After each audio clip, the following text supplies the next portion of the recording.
Yes, let me introduce our guest speaker, Mr. Nabarun Sarkar. He is currently, he serves as a blockchain strategist at Blocknout Labs Pvt Ltd, where he does research and launch of decentralized finance products. He is an alumnus of IIT Shibpur from Electronics and Telecommunication Engineering. He has pursued his MTech in Computer Science from IIC Bangalore and an MBA in Marketing and Finance from Bangalore. Previously, he also worked as a software developer at Intel and as a data science intern at ZS. He also worked for the telecommunication giant Aditya Birla and which is currently known as Vodafone, in a young leadership program with the focus on sales and marketing as territory manager. So the floor is yours, Mr. Nabarun. Hello, I'm audible, right? Yes, sir, you're audible. Thanks a lot for introducing, and humble and huge respect to all the professors present currently in this meet, and thank you to Mechanical Engineering Department to invite me in such an auspicious event. And moreover, congratulations to all the department members, alumni, and future students, pass outs also, and would be alumni. That we have this department has covered such a long and huge journey, and more and more good things are yet to come. Let me share the screen.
Students, can you please take your screen off and allow the speaker to share his screen, please?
Looks like the speaker has left the meeting due to network issues.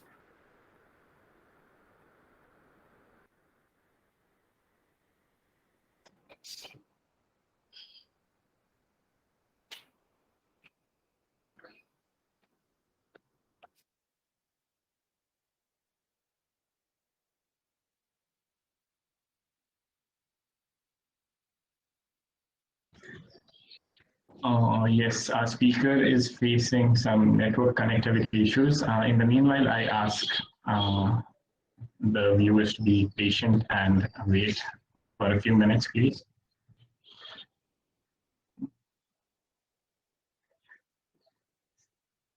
Yes, Mr. You presenting?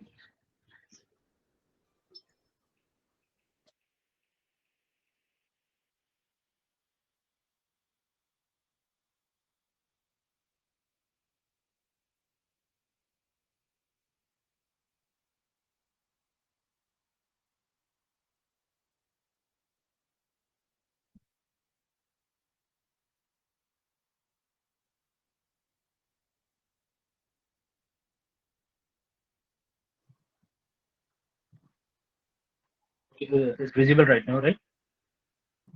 Yes, it's visible. Sorry for the delay. There was a screen sharing problem. Okay, hi everyone. Let's start with blockchain technology that I'm here to discuss about. So this is a very short time I got for preparing this presentation, and there will be a lot of professors and people would be knowing a lot more about the topics that I'm going to discuss. If you have any question or you have any discussion, please keep it. We can discuss it, and let's start. Why suddenly we are talking so much about blockchains and all, and we can every day come and go. We see a lot of news stories about it. Um, these are a lot of news stories that we can see from various sources. Uh,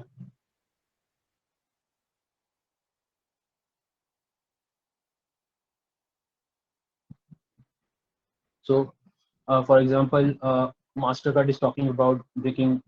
So we all know about Mastercard, right? We have ATM cards or debit cards or credit cards with Mastercard or Visa written on them.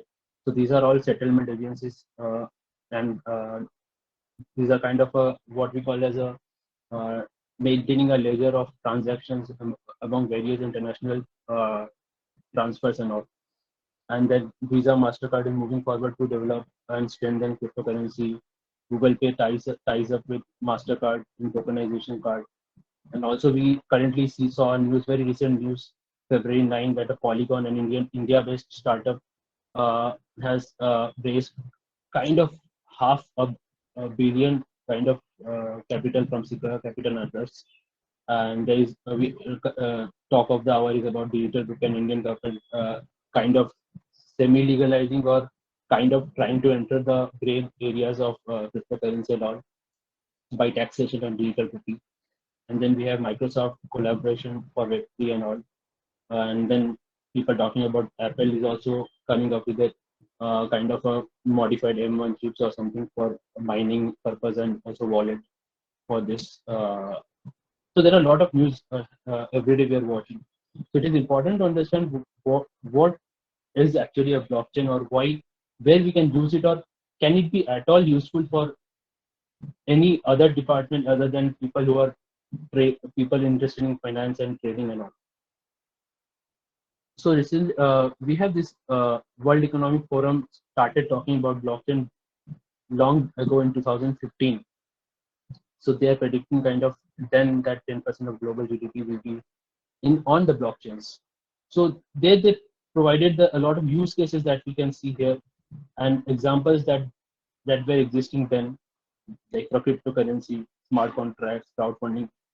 You not understand right now. We will discuss a bit of some of the points we are seeing here, but somehow we can understand like energy markets. You would know there are people who are using this blockchain for their purpose. Smart property based companies. These are the companies. So they have this property rights and various contracts to be put on blockchains. And we kindly when we think about blockchain, we instantly come about cryptocurrency like Bitcoin or Ethereum or Solana, Anchor, Avalanche, and all. But this is just a kind of very small part of the whole blockchain technology. Actually, is there are a lot of utility we can see, and also talk of the hour currently in the last 2 to 3 years, sudden growth of new blockchains that have come about after Ethereum, like Solana, Terra, Avalanche. So they have got a lot of people, investors, and big investors, not small investors, big time investors, and institutional investor, what we call them, like high net worth individuals. Uh, they have suddenly become interested in this because simple fact that you people need to understand is that this Visa, a Visa transaction or a Mastercard transaction is around 1700 TPS, like transaction per second. It is that fast.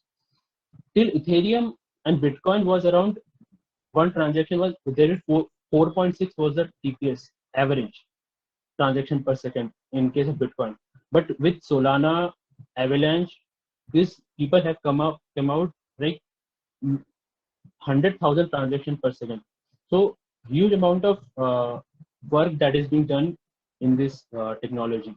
So a lot of people have got interested, and we see about TVL.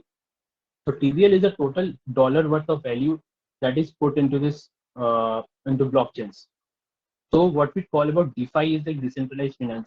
So decentralized finance is like, so you, for example, we consider our traditional banks, right? So what is the value locked in a bank? It is the amount they have.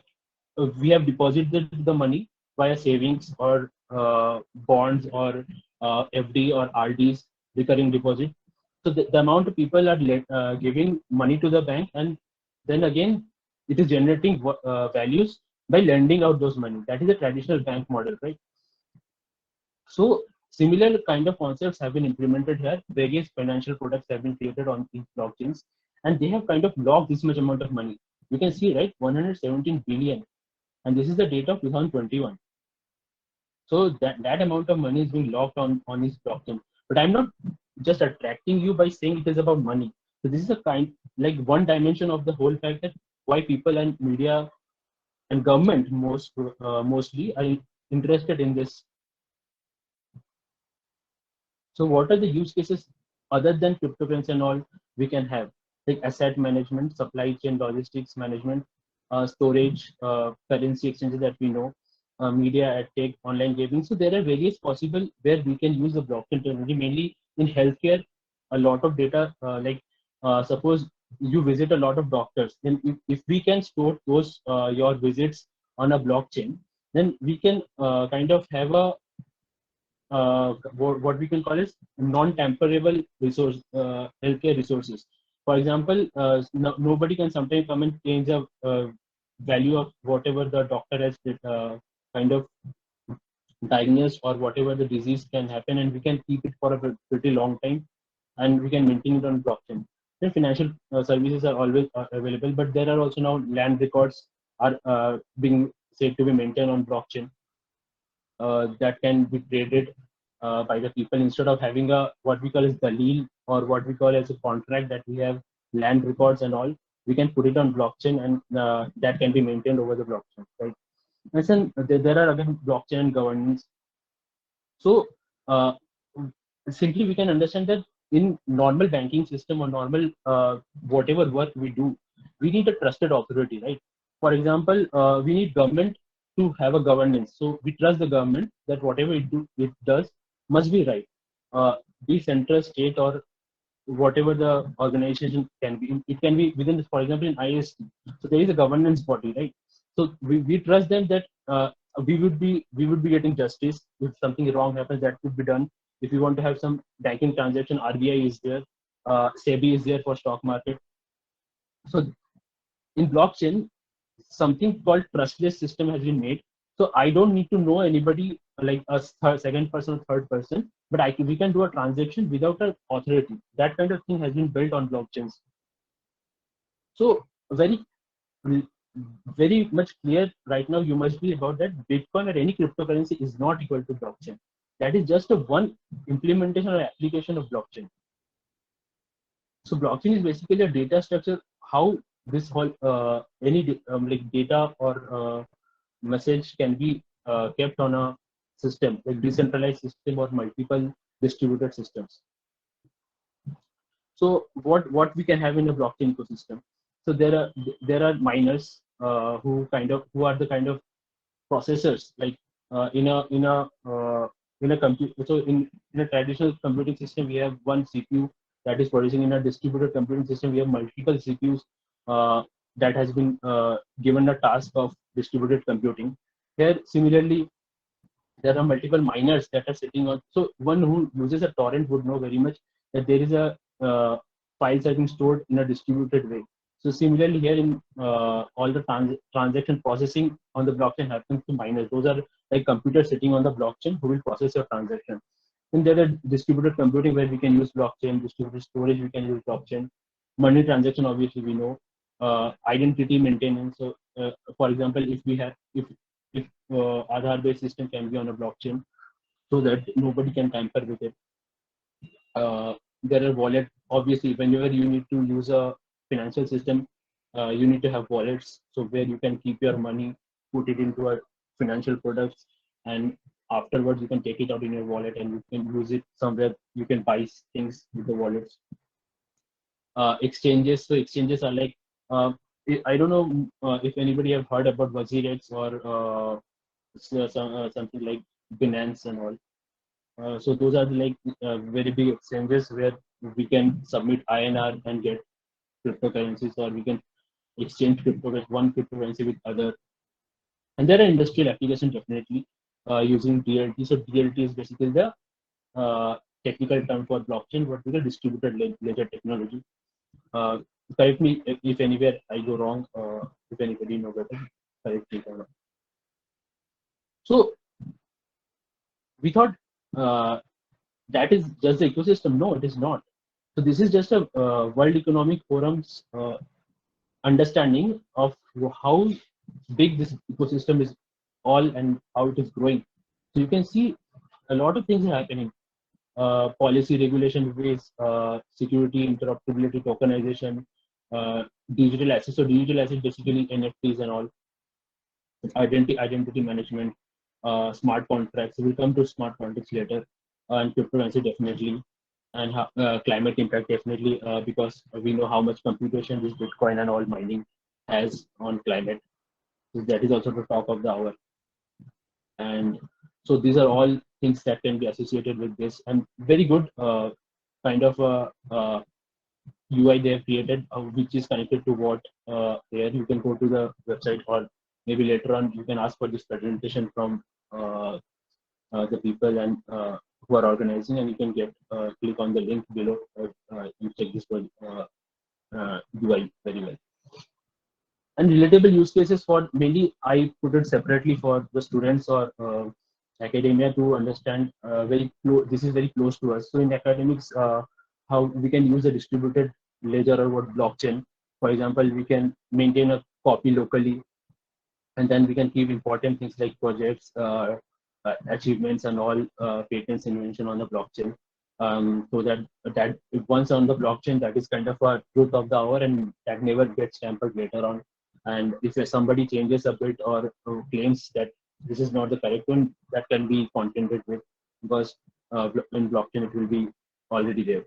In manufacturing supply chain, a lot of research papers has been published recently that blockchain technology has been used. For example, a transaction between the partners that can trust each other but may not need to know each other. So I can transact in the supply chain with some distributor or manufacturer in a different country, different place, but I need not to know that person. But a trustless escrow mechanism, what we call, is like, for example, very clear example would be, the Kickstart campaigns, right? So crowdfunding campaigns. So some issue has been highlighted and people start donating. People start donating money, and if it reaches a transaction target or a donation target, then the money gets donated to the cause, for the cause. If it doesn't match the target, the money gets returned. So there is some central authority like Kickstart.com or some company that is running these campaigns, right? That can be done on blockchain without any central authority. You write a smart contract on the blockchain, and that itself is the authority. Whenever a campaign target has been reached, it will automatically send to a target wallet. And this is all present in the code. Nobody can tamper with it. Nobody can do anything with it, and that can be done. So we do not trust the third person or any person on this case. In this case, and the transaction happens automatically. So I'll go through this very fast. Blockchain characters is like, it is not just a cryptocurrency or something like that. It is overall kind of, we can call it a database technology, and not completely database also, because it doesn't hold much of the data, but a very important transaction hash or kind of a digest of the data. So we can have a digital representation of any types of asset, basically, better if it is digital asset, and it can be implemented in various industries. We can create a social media, for example, in case of tweets. For example, tweets are very valuable, right? A government's tweet, a company's tweet, a celebrity's tweet. And also, one of the suppose somebody makes an announcement and somebody tries to roll back on it, or somebody deletes it, or even the owner deletes it, or the company recruiter deletes it. But if it's on a blockchain, then nobody would ever be able to delete it. So whenever once an announcement is made, or when a crucial thing has been said, it has been said. It's on the chain, and nobody can tamper with it. Financial services, we know, healthcare, very important research work is being done. Retail and gaming industry is also coming up with the blockchain. So a lot of gaming companies have started implementing marketplace of like play to earn models or earn to play model on the blockchain. And we can use identity management definitely. And a lot of assets can be digitized on blockchain, and people are trying to do it for the tangible assets. For example, artworks are very costlier, right? One doesn't need to own an artwork to keep it at his home. It may be on the museum, but you can own the artwork, kind of a like a bond or treasury bond. You can just keep a receipt of that, it belongs to you. So if that can be done on the blockchain, people are trying to implement that in various ways. So the asset's character or nature doesn't change, and the treatment and the law about the asset also doesn't change when it is on blockchain. So this is important for the regulators to deal with it, and need to understand that it's not only financial. There are non-financial assets that can also be put on blockchain, and regulatory system are evolving slowly, but they need to take care of the public interest also, so nobody gets cheated or scammed on there. So there's a what I talked about is a trustless interaction. So so one, the trust that is built between. I'm audible, right? Yes, sir, you are audible. Okay, thanks. Um, there is a so in banking structure, any government structure, governance structure, we need to have a trusted authority like banks who say, so I deposit money in somebody else's account, so a bank has to complete the transaction in my place, right? So I submit it to bank submits it to his account, or I submit it. I suppose I have to give my fees to the college, or the company needs to pay salary to me, so that happens through bank. That is good as well, because if something goes wrong, you can catch hold of bank, or you can complain to police or government that something going wrong is going on. But then again, if it can be completely trustless, like if it is done on blockchain, there need not to be a central authority that completes the transaction. It can be transferred from the sender to the receiver without any bank. Just a smart contract on the blockchain will be able to do that. And the most important part of all this comes, the core point of it comes to the cryptographic secure keys. So as long as all the transactions are cryptographically secure, we cannot say something 100% secure, right? We call it in a cryptographic secure or kind of probabilistic secure. That's the chance. So computationally secure, what we can call it in simple words, that the computation power right now, the best computation power uh, would take a longer time to break, like a lifetime to break key, or what we call in the novice term as a hack the key. So that is very important of this. And also the transparency, immutability, and security. For example, any blockchain you take, Bitcoin, Ethereum, Cardano, Avalanche, Solana, any blockchain you pick up, there is transparency. Whatever transaction happens on the chain is visible to anybody. You can go to any of the explorer on Chain Explorer. You can see whatever transaction is happening. So that it becomes a censorship resistance. Like if somebody wants to block someone, that is also not possible. Somebody wants to stop someone, that is also not possible, because everything is immutable in that. And then there is security, definitely, because of the cryptographical secure, and a lot of people are interacting in the blockchain. We'll talk about it a little bit later. And there is an visibility of the ledger to everyone. The attack vector is so low that it is almost impossible to break a big system like Bitcoin or Ethereum. And then there's the problem of double spend, right? So for example, I own a thing that I told that I sold to someone, and I took the money. That give me the money, I'll give it to the next day. In the meantime, I have also sold it to someone else, because the asset is with me right now. So before I received the money from both, and I kind of did a scam kind of stuff. That is being stopped here because there is only unique representation on the blockchain. So once it is with someone, it is with someone. Nobody else has a big copy on the blockchain, right? So let's go briefly over the history. So it is not new. Blockchain is not new at all. So the discussion has started long before even and the crucial points are like 91, 92, when two people, basically Scott and Swart, has come up with the idea of time-stamping digital documents. This is a very important, not important, interesting story behind it. One of the researcher was very intrigued about some research work being cubed or duplicated or mismanaged by the researcher, and he wanted kind of a time stamping the uh, digital document so that it becomes immutable. So this marked a kind of a starting point of discussion over this thing, and very important. If anybody goes into blockchain, will understand the importance of Merkle tree.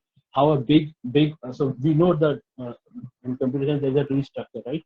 So there are leaves in the bottom, and there's a one top node where if anything, so if we keep on kind of an so the top node has an information of all the bottom nodes. So if any tampering happens at any end, it will be like whole mismatch will happen throughout the tree, and top node will be changed.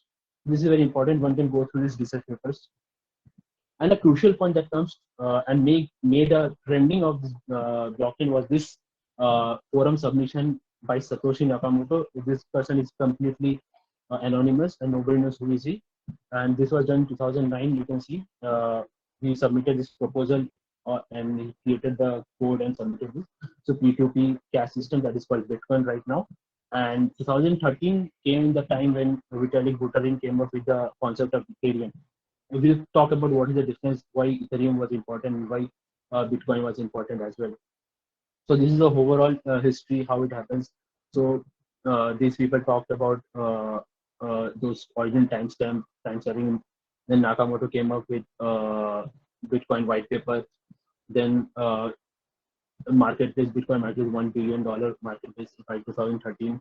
And then suddenly Ethereum came up with something called programmable blockchain. So till Bitcoin is still not programmable. What the code is there, it is still preserved and it is a legacy code. But in Ethereum, you can put your own code and create your own applications on the chain. That became important. And in case, so there came the contracts, where contracts are nothing basically a custom code you put on the I myself or you anybody from anywhere in the world can put some code on the blockchain and you can create applications out of it.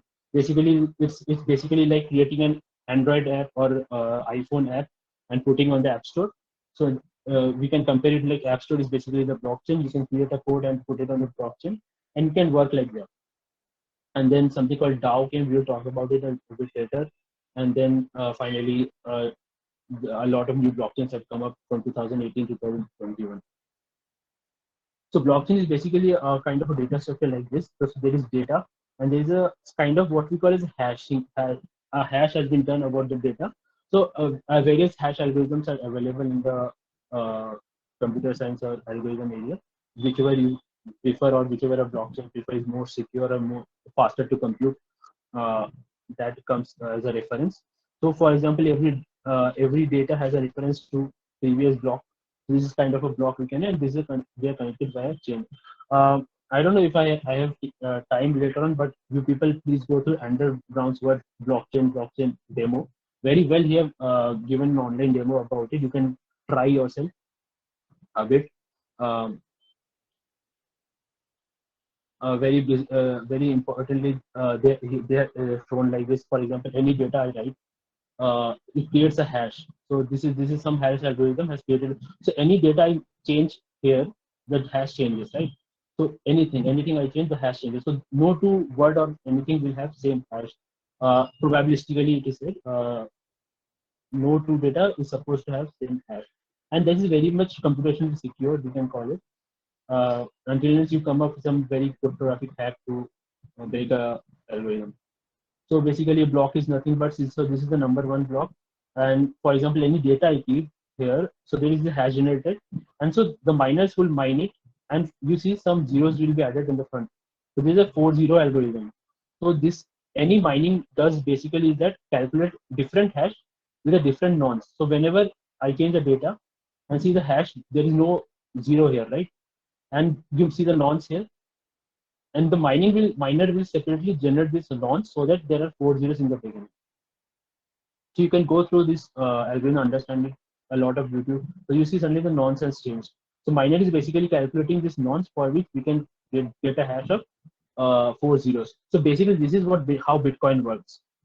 The miners or the all the computers on the blockchain would do this work.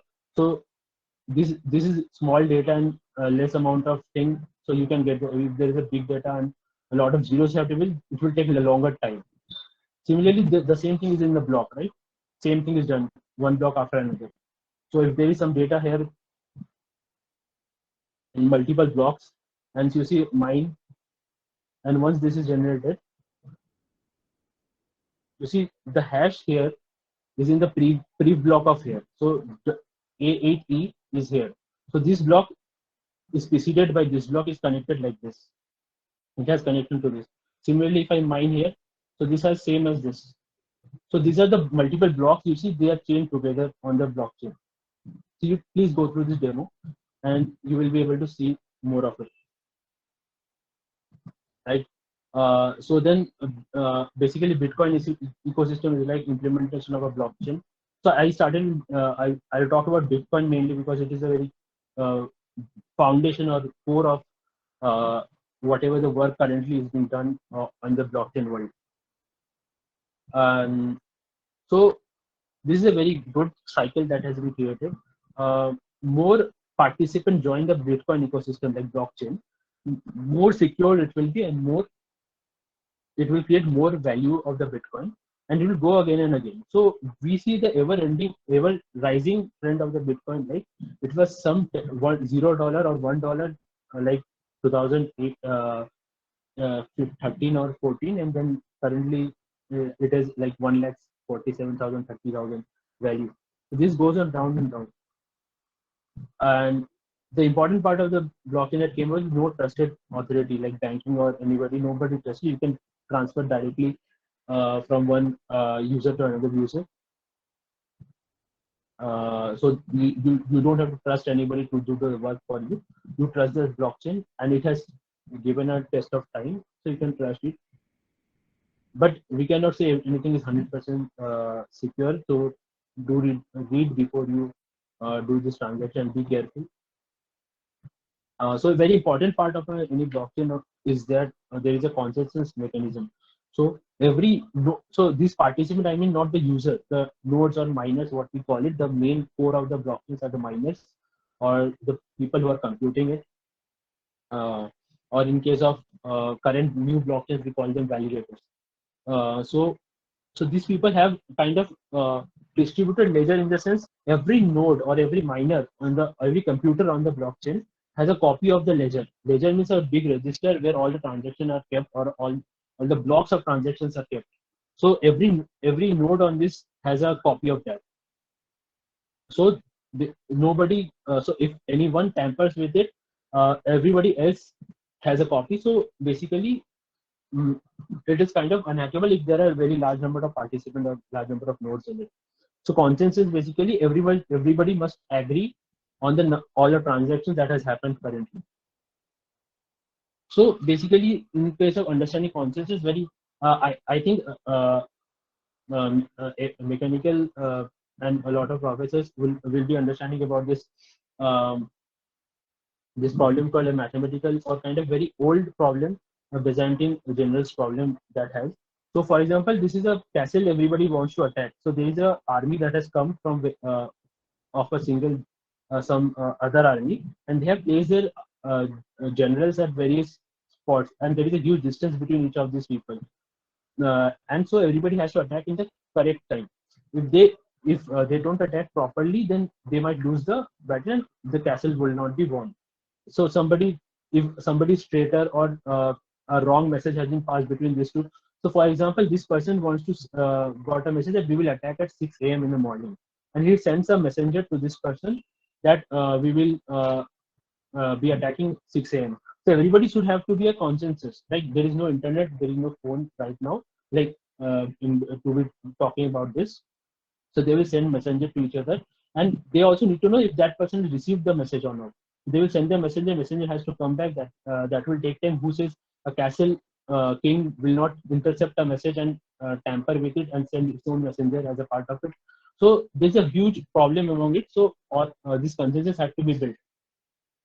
So what has Bitcoin does with this problem? So this problem has been since 1982, and that this problem in 1982 this problem was said to be, so this is a very old problem. So Byzantium is basically very European army general problem, and in 1982 they have been like people have been trying to reduce it to commander and lieutenant problem. So lieutenant has to be loyal to the commander, whatever commander instructs that has to be followed, and otherwise if two-thirds of the generals are loyal, that will also be and the consensus will be met. And but in Bitcoin case, what they have talked about is the 50% computing capacity is enough to reach the consensus. If 50% of the computers are active, or they don't like shut down, or they don't cheat, or like by shutting down of the consensus will be met. That is the guarantee of the Bitcoin ecosystem. So there's a link you can go and there's a university course that you can go through this for this consensus node. So this is called a BFT. So basically this Byzantine fault tolerant. A network has to be BFT. There are various versions of BFT currently being made that has to be faster and all. So basically Bitcoin has come up with this BFT, and that's what changed the whole arena of blockchain. Then something called as creating witness. So all the nodes on the chain all should be witness to a transaction. So that makes it very secure. So for example, there are multiple computers that have or the nodes or miners on the chain that will be creating blocks one after another. So this is a time period, like first 10 minutes, one block has been created. Next, another computer has created this block, and next computer has created this block from the previous block. Now another period, a third computer has come up, and some computers have created these blocks after this block. So which chain should we be accepting? So in the after some time of period, we see the longest chain should be accepted, because this is only possible if 50% of the computers have agreed on this chain, and because they have agreed, so the longest chain will be possible. Now what we call is, if somebody wants to tamper here, so each block, for example in Bitcoin, each block to in average takes 15 minutes to be built. So if somebody has tampered here, for example, if this block is created and somebody comes and tamper here, so he has to make changes in all these blocks, and this has to be agreed by 50% of the computers on the network. So this is kind of very difficult to attack this blockchain. So very popularly we call it as a 51% attack. So if you can capture or hack 51% of the nodes on the blockchain, you can hack a Bitcoin network. And very important part of this comes digital signature. This is a very, very good problem or research work done, or also being done currently in the cryptography field. And a lot of people might be very interested in this as well. Lot of online resources are available as well. So you can go through this demo here also. And for example, let's briefly go over it. For example, this is a message, right? You have written something, IIST is the best. So this message has to be sent to a receiver, and the receiver doesn't know who are you, and if that has been tampered in the middle or not. Somebody has changed something in it, so receiver doesn't know that, right? So what is the possible mechanism? So this is basically solution to a problem. You can see you create a hash function out of it. So you create a hash function, and then you have a private key, right? Private key is basically what we call is there are pair of keys, private key and public key. So you have two keys, private key and public key. Private key is kept with you, and public key is basically available with whole world. Anybody can have your public key. So you have this hash, you message, you use the hash function, like SHA-256 you created a hash value. So we showed you in the demo, right? I write some message and I generate the hash value, and I again kind of encrypt it with the private key, and just I generate this digital signature, and I send the message with my digital signature like this. This is the message, and this is my digital signature put on it, and it is sent with the message to the receiver.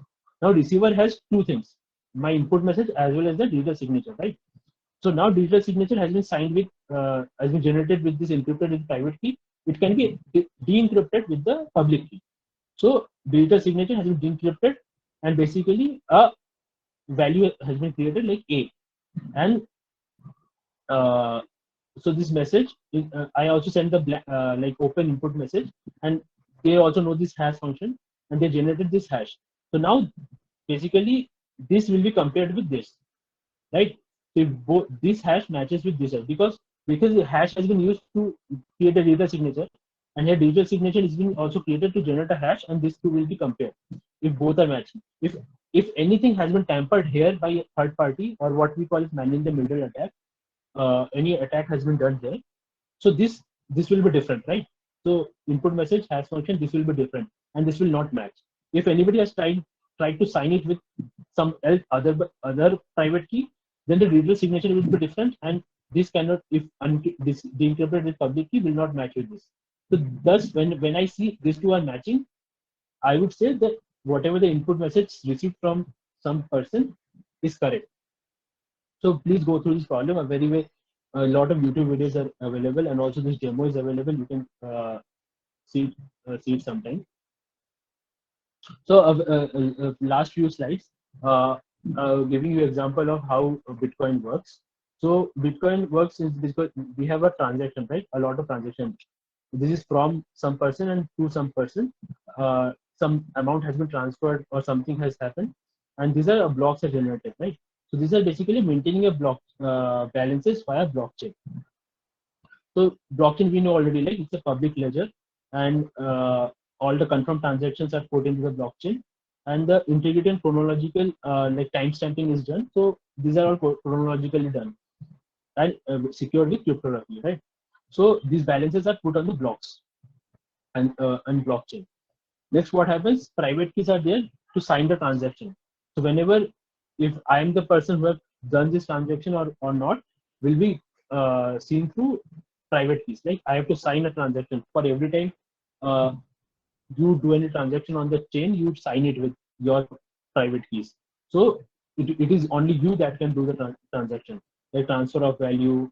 Bitcoin wallets are basically your private keys that can sign the transaction. So whenever one talk about wallets and all, any wallet like Ethereum wallet, Bitcoin wallet, Solana wallet, or Avalanche wallet, wallets are basically your private keys that you can use to sign the transactions.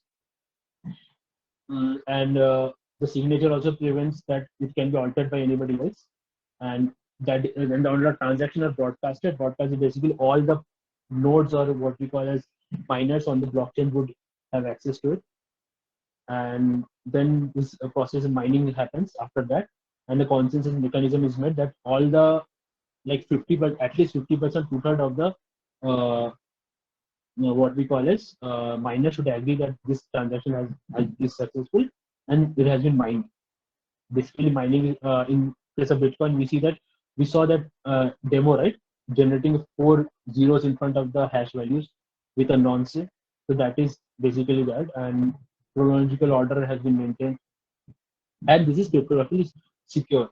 That has to be kept in mind for any blockchain you build or any blockchain you work in. The key features, what we call as immutable, decentralized.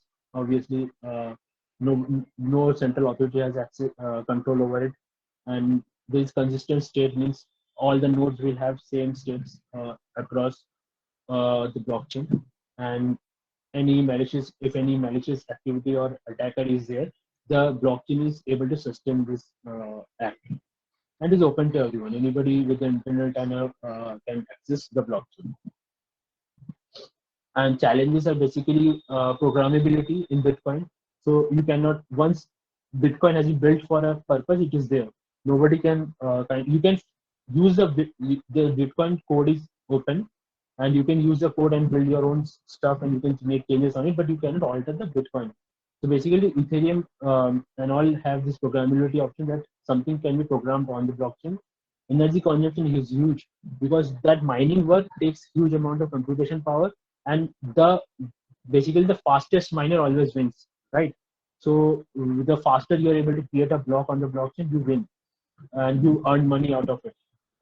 So basically, people try to use a lot of GPUs for this purpose. And transaction speed, Bitcoins is the worst, like 4.6 TPS, where a Visa does around 1700 TPS on average. Uh, and almost a block takes a 15 minutes to 40 minutes approx to build a block. Scalability is very poor because of the speed. You cannot scale much. You cannot do a big, like you cannot. If I want to have a platform that can do a like huge amount of people coming in and doing a transaction, that cannot be built with the Bitcoin. And these two are very important. That personal responsibility is very important. You have to take care of yourself. No third party will come to rescue you. Be very responsible on blockchain. If you're doing a research work, then that is fine. Do a research work and all, build something on your own and use it in companies and in projects and all. But in the main blockchains where it deals with money and all, be personally responsible and build good products. Money laundering is also important. That's why government is trying to intervene and create rules. So this core problem has been taken care of and built by various blockchains that have come like Ethereum, Solana, Avalanche as well. So these are the cryptocurrency that are native to this. So this is different, I would say. We are not comparing Bitcoin here because Bitcoin is basically not programmable chain, and these are all programmable chains. And Polygon is something like it's a wrapper around Ethereum. It is not directly a core blockchain. And these are the years that they have come around. This is the programming language they use, and transaction speed you can see, right, 13 to 15 per second, where it was 4.6, and there came, you see this change, right? Solana came up with a technology thought of using the proof of stake instead of proof of work. So proof of work is basically the mining work that they do, and proof of stake is also another technology or algorithm that they use that certainly increase the transaction speed, right? You can any real world purpose this can be used for, and this is the architecture. So Ethereum also very less scalability there because only 13 to 15 transactions can be done per second. That you cannot scale much over it. But this is very high performance, and currently Avalanche is there. It is also very doing good. So the difference between proof of work and proof of stake, very briefly. In proof of work, basically your hash rate matters, right? These are the nodes or miners on the chain. So you see the hash rates, right? So people with higher hash rate will have higher, they will kind of become a leader. So uh, if I have to choose any block from each of them, there is a high probability that this person with higher hash rate will be chosen, right? And the block will be found from that person. So but in case of proof of stake, what happens is that people have staked. So staking is nothing but, so for example, if this is I choose Solana blockchain, right? So people will stake Solana worth of money. So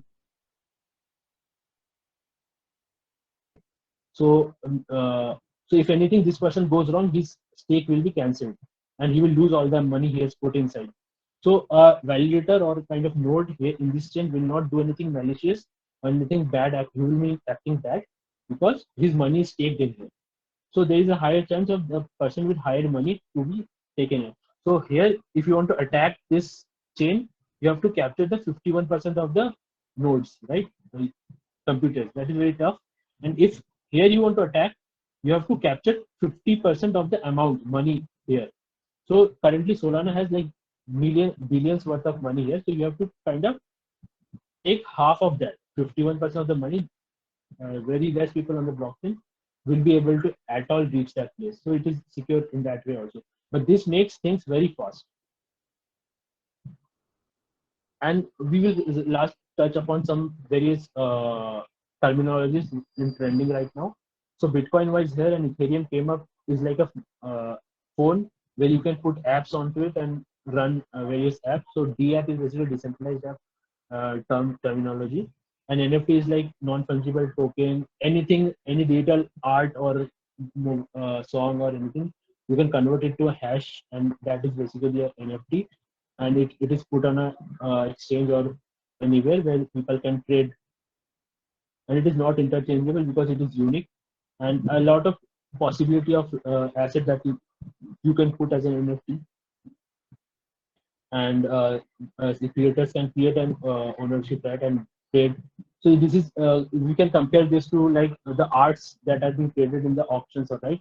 The very famous arts of Mona Lisa, all that are created and put in the museum, and but you can own it basically in your name via NFT kind of. You don't have to keep the art with you, but it is a hash work or NFT you can own.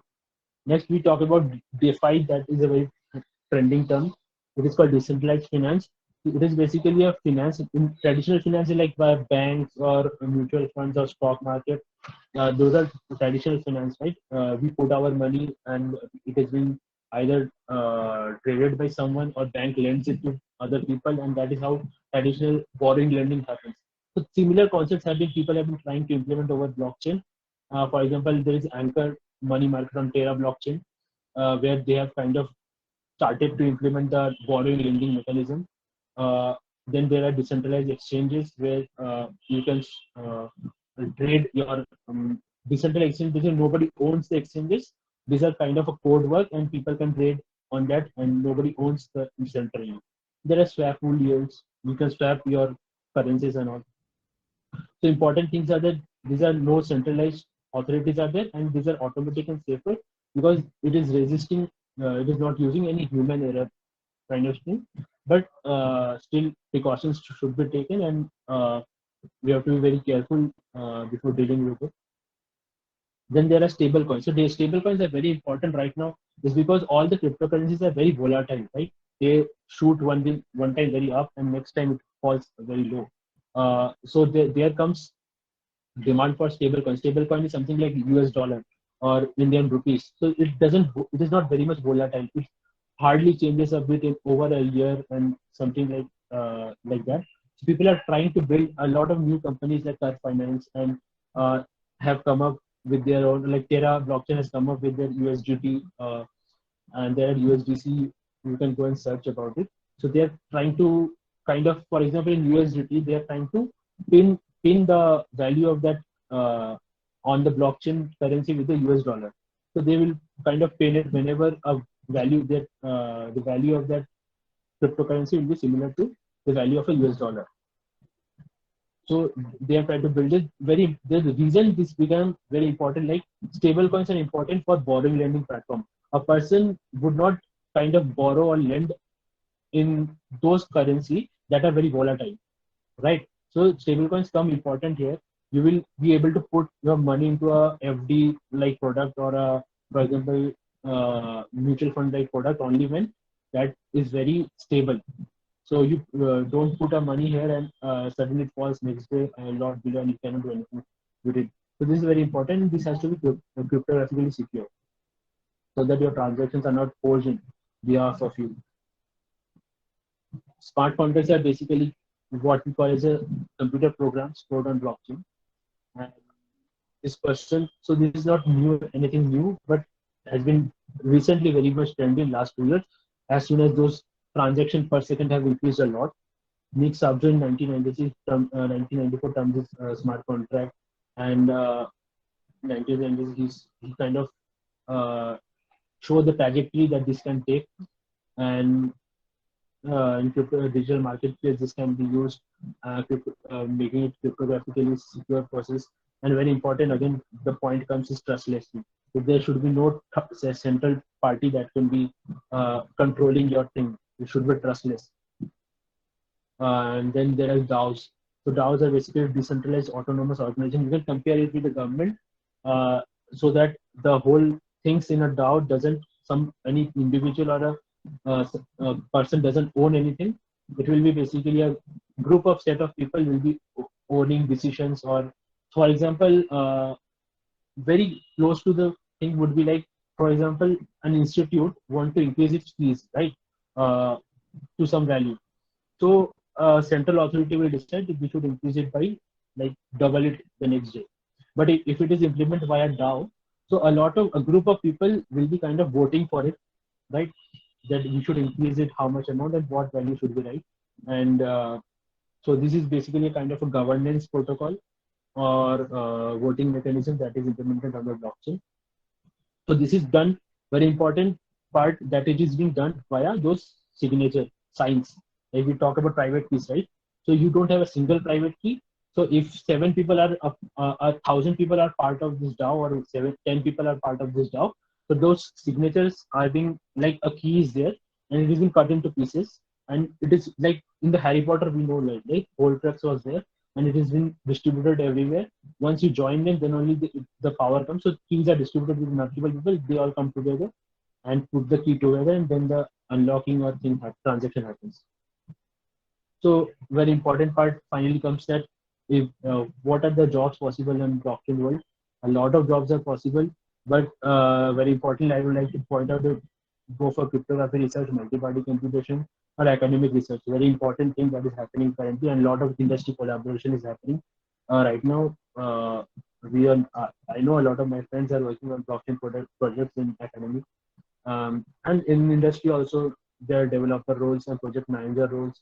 MBA or BTech can join.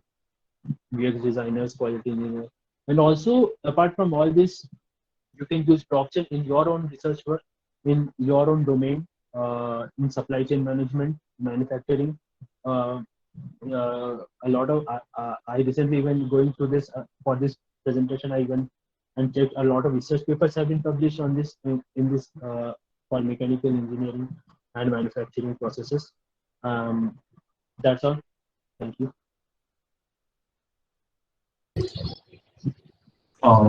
Thank you, Mr. Nabarun, for this insightful and informative session that you put together. We will not be going ahead with the Q&A. That will be included at the end in the panel discussion, since we are having a crunch of time. Also, I'd like to apologize to all the students and faculty members for the fact that we have